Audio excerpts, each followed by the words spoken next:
Hi, Ruth. I first want to tell you that I appreciate your post. You come across as very genuine and honest in your responses, and I just think that that's a really great quality to have as a social justice counselor. Your personal golden rule, do unto me so that I can do for them, was spot on.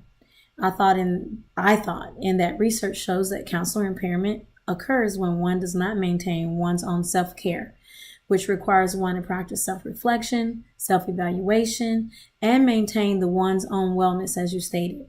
To include your personal, psychological, emotional, and spiritual care, and having a great work-life balance. As I stated before, you're genuine, and that authenticity will translate to your clients as something you truly believe in and practice yourself as a counselor who is giving advice. This will empower your clients to put their own self care first and to seek balance in their own lives so that they can begin their own healing. I can tell you, as a client currently undergoing grief counseling myself, that the approach you have talked about will be exactly what your clients need to help them navigate a journey that's not always easy. Your determination to do something and your passion to becoming an advocate for disabled veterans and their families who have been affected by war is something I appreciate personally, having been a military spouse for over 20 years. Your goal to reintegrate families, connect them with their resources, and to help them learn to deal with PSD, particularly restoring the communication between the veteran and their other family members and the world that's outside of the war experience, is an example of social justice oriented counseling. Military members are often marginalized just simply because outside of this world that we live in, here being a great large military town is oftentimes misunderstood.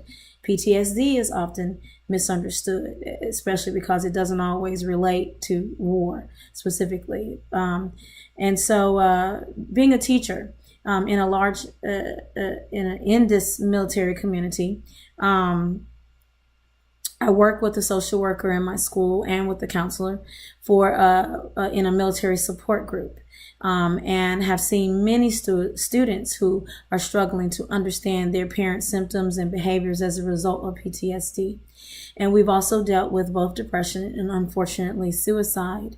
So I know the work you're being called to do is both needed and commendable.